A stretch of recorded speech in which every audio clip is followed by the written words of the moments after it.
کہ بہت ہم پڑھتے ہیں دعاؤں کی قبولیت کے لیے، بہت سے اعمال انجام دیتے ہیں، ان تمام کوشش کرتے ہیں، بہت سی شرطوں کے اوپر بھی پورا عمل کر لیں گے، لیکن پھر بھی ہماری دعائیں قبول نہیں ہوتی. یہ پھر آخر ایسا کیوں ہوتا ہے؟ کیسے ان دعاؤں کو قبول کروایا جائے؟ دیکھیں علماء فرماتے ہیں کہ جو بھی آپ دعا کرتی ہیں وہ قبول تو لازمی ہو جاتی ہے.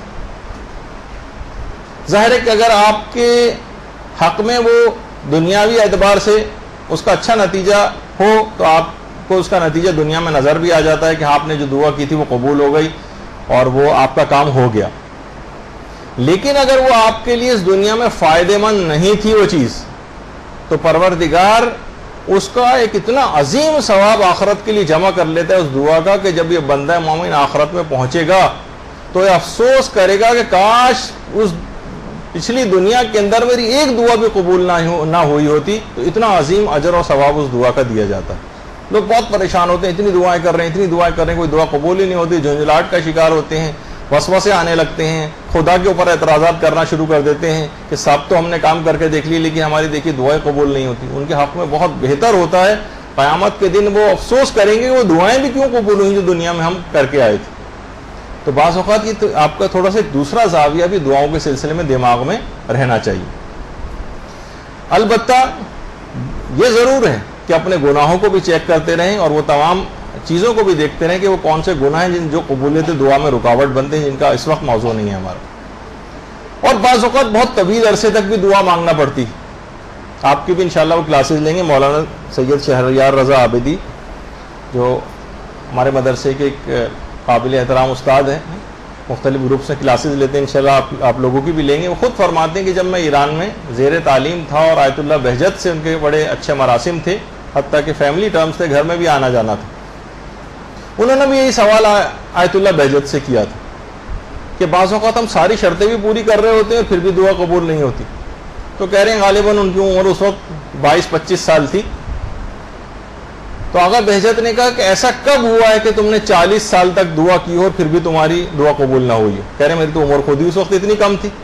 مقصد کہنے کا یہ کہ بعض اوقات پروردگار روایتوں میں بھی کہ اس بندے کی آواز کو اتنا بار بار سننا پسند کرتا ہے کہ اس کی دعا کی قبولیت میں بہت تاخیر کر دیتا ہے اور اس کا اجر و ثواب یعنی جتنی جلد دعا قبول ہو جائے گی آپ نے دیکھا کہ فوراً ہی پھر ہمارے جوش و جذبات ٹھنڈے پڑ جاتے ہیں. ورنہ ہم اس کے لیے اعمال کرتے رہتے ہیں، اذکار کرتے رہتے ہیں، سورے پڑھتے رہتے ہیں، ہمارے اجر و ثواب میں اضافہ ہوتا چلا جائے. دعا قبول ہونی ہے لیکن کچھ عرصے بعد، تاکہ مزید اجر و ثواب بھی دے دیا جائے آپ کو. جب بھی اکثر علماء کہتے ہیں کہ بہت سے عملیات جو آپ کرتے ہیں اور آپ کی وہ دعا قبول ہو جاتی ہے ان عملیات کے نتیجے میں، پھر اس کے شکر کا حق یہ ہے کہ ان عملیات کو پھر آپ جاری ہی رکھیں شکرانے کے طور پر کہ اس کے نتیجے. ورنہ ہم کیا کرتے ہیں عموماً ان اذکار سے بے وفائی کر جاتے ہیں. بس ہمارا مدعا مقصد پورا ہو گیا، بس اس کے بعد پھر ہم ان اذکار کو دیکھتے بھی نہیں آنکھ اٹھا کر. ایک لحاظ سے بے وفائی ہے. تو بہرحال واجب تو نہیں ہے کہ بہرحال ہمیشہ ان کو پڑھا جائے، لیکن علماء کا کچھ طریقہ کار ہے کہ نہیں، اس دوام نعمت کے لیے اس کو ہمیشہ وہ جو نعمت جس کے لیے آپ نے دعا کی تھی اس کے دوام کے لیے وہ ہمیشہ آپ کو باقی رہے، تو اس اذکار کو جاری رکھیے. اچھا البتہ یہ جو سوال ہے کہ دعا پھر بھی قبول کرتے ہیں پوری نہیں ہوتی، ایک طریقہ ایسا ہے جو پیغمبر اسلام کے حوالے سے امام حسین علیہ السلام نے بتایا.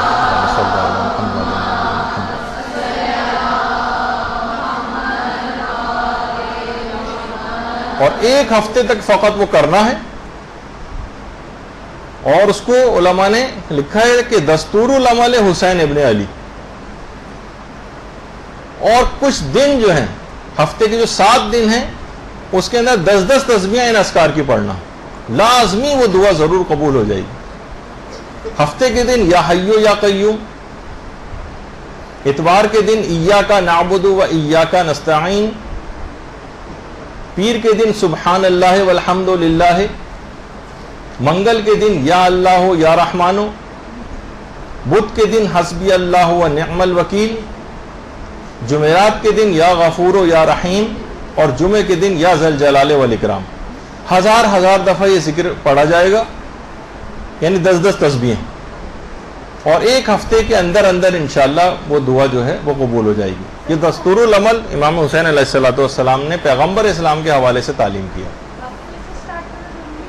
نہیں، بیچ سے بھی کر سکتے ہیں، کسی بھی دن سے سٹارٹ کر سکتے ہیں. بس یہ کہ اگلا وہی دن جب آئے گا تو اس میں یہ سارے اذکار ایک ہفتے کے اندر اندر جو ہے وہ پورے ہو جائیں.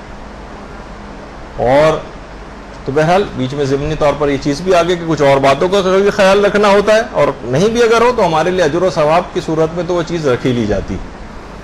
اور تیزی رفتاری سے آگے بڑھیں گے, جن خواتین نے لکھ لیا ہے وہ دوسرے سے بعد میں شیئر کرا دیں, کیونکہ اتنی دیر تو رکا نہیں جا سکتا سلائڈ پہ.